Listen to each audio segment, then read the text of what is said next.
นี่ตะกี้เราให้กับไม้ไผ่เลยก็ว่ามันมีไม้ไผ่ให้เบิ่งอ๋อวันนี้เดี๋ยวนี้ไม้ไผ่มันหาหยาดแล้วเนาะเลยเอาทองมาเฮ็ดเอาทอนั่งรุ่นรถโอเคลองเบิ่งเดี๋ยวนี้ก็จังหวะอยู่มื้อหน้าครับน้ำหนักเลยตึ๊บอ้าวลองขี่เรือดักจึงก่อนจากบาทนึงเขาได้บ่ได้ได้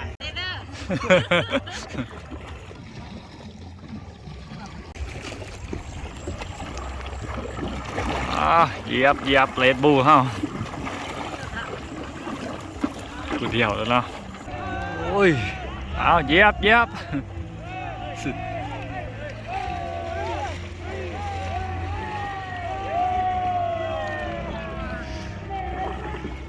โอ้ยวิวงามเลย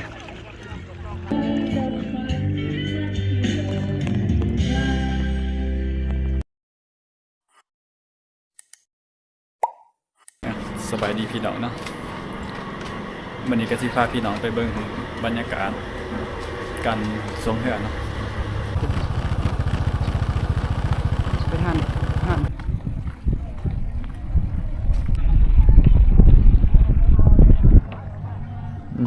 บรรยากาศเนาะอีก 2-3 มื้อก็จะได้แข่งเรือแล้วเนาะ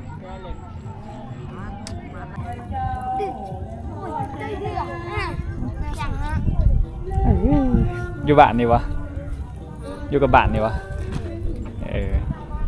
เชียร์ทีมได้ปีนี้โอ้บรรยากาศหนาวนะมื้อนี้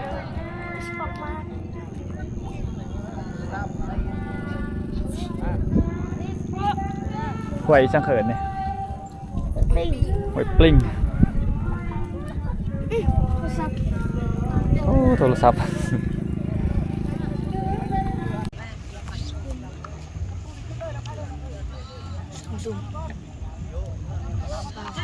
เบิดทันเนี่ยเบิดเขาสอบไหมยังไลน์วะหรือว่าเขาพักพรหรอวะต่อกระพายบางลำกระพายบางลำกะเก็บแห้งไหววะ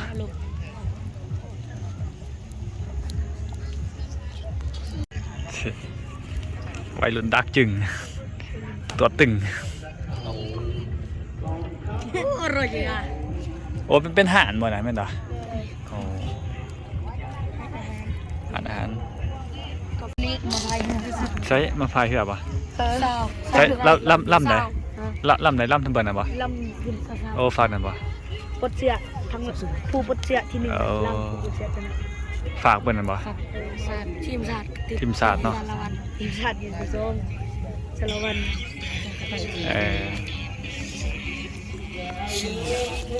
จากม่วงเขาพักเลย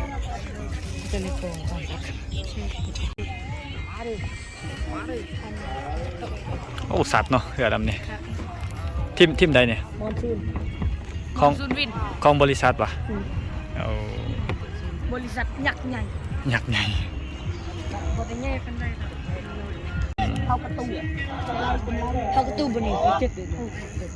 นักเบสเดี๋ยวพาจะมางานดูเชียร์โอ้ยทิมแชมป์ตะวันนี้เนาะเบตะเผากระตู้อ่ะเผากระตู้อันเดียวว่าสงสัยกระตู้นี่ว่าต่างบ่ภาษาเนี่ยบัดดักกิ่งกระต่างเลยเนาะว่าแบบเชิญชวนให้เขามาเที่ยวบุญชงเฮือนะว่าเบิ่งภาษาจ้ะว่าเป็นประสบแข่งว่ะว่าเบิ่งไพ่ว่าเป็นนี่ว่าภาษาเบิ่งดูดังมันดึกอันลง YouTube เลยคิด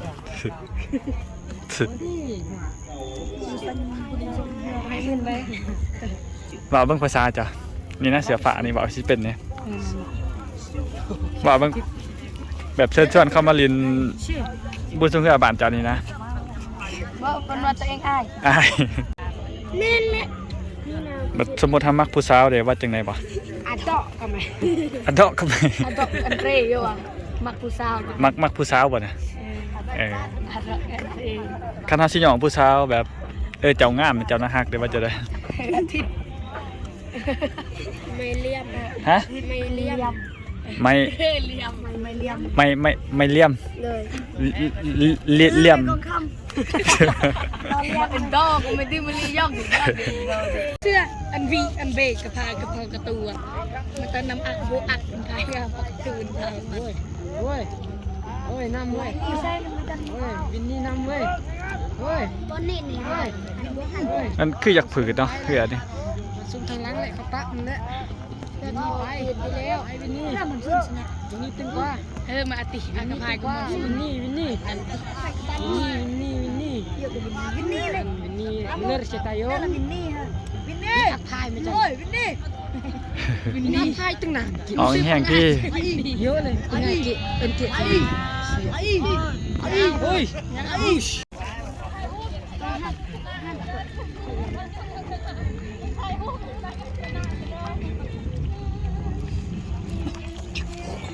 อ้ ก็เคยเห็นเหือแบบนี้เหือไอ้ช่างเขินนี่นี่ได้เหือแพ้บ่เนี่ย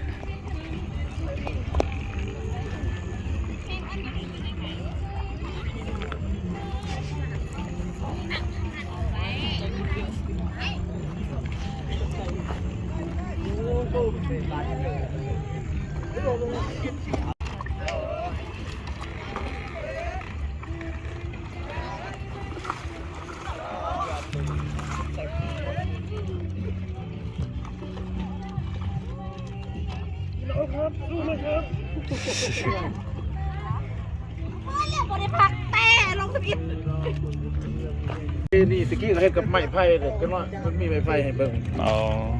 บัดนี้เดี๋ยวนี้ไม้ไผ่มัน หายากแล้วเนาะ เลยเอาทองมาเฮ็ด เอาทอ เอกลักษณ์ของเขามันเป็นรถฟ้าโอ้ยอยู่ก่อน อยู่กัน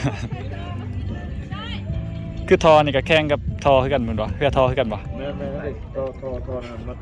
แกงตัวนี้เป็นเอกลักษณ์แต่อันนี้มาเสริมการมาเสริมสี แห้งเขาตก ม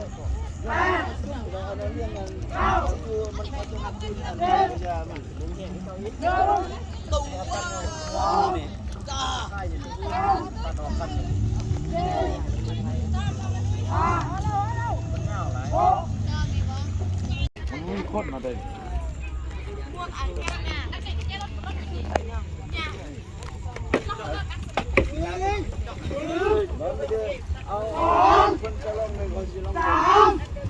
ไปลงนักสัญญาณในลงไปอิดโมลงเรานักไปยิงโต้เมื่อบ่เอาเลยลงต่อเจ้าแนงเจ้าเกี่ยมเจ้านายหัวเลยก็เกี่ยมพร้อมจึ๊ก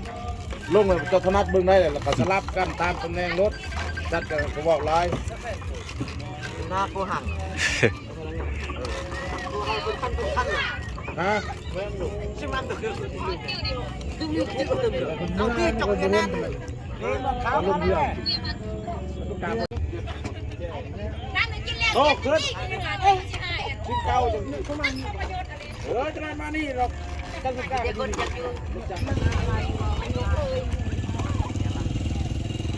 ข้างหน้าในเทกมู ตัวตึงกันเลยไหวขึ้นน้ำได้ว่าจากรอบหนึงเนี่ยไหวชิ โ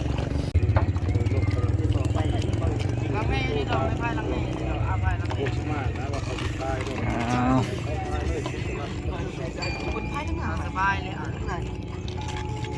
นั่งรุ่นรถโอเคลองเบิ้งแนวนี้ก็จังหวะอยู่มันน่าทับเลยนักเลย มันมีจากถิ่มเหมือนเนี่ย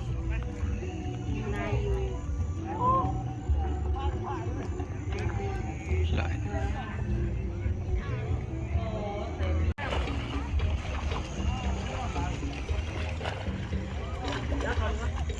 สิ ตักบ้องเลย อ้าวลองขี่เรือดักจึงก่อนจากบาทหนึง เขาได้อะไรได้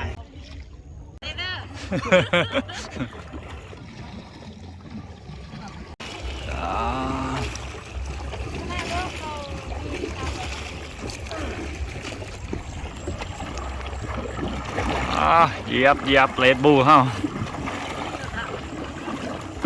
กูเดียวแล้วเนาะ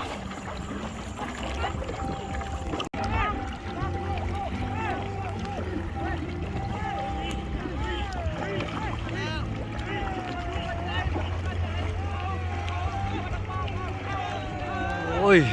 เอาเหยียบสุด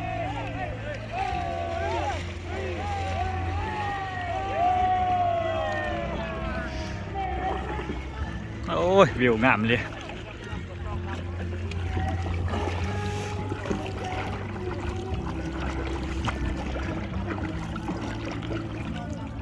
หน้ามันหนิ่งหน่อยเนาะ เ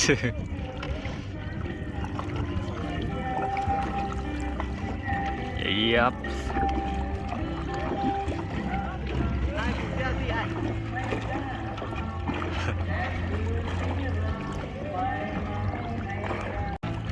เอาเนี่ย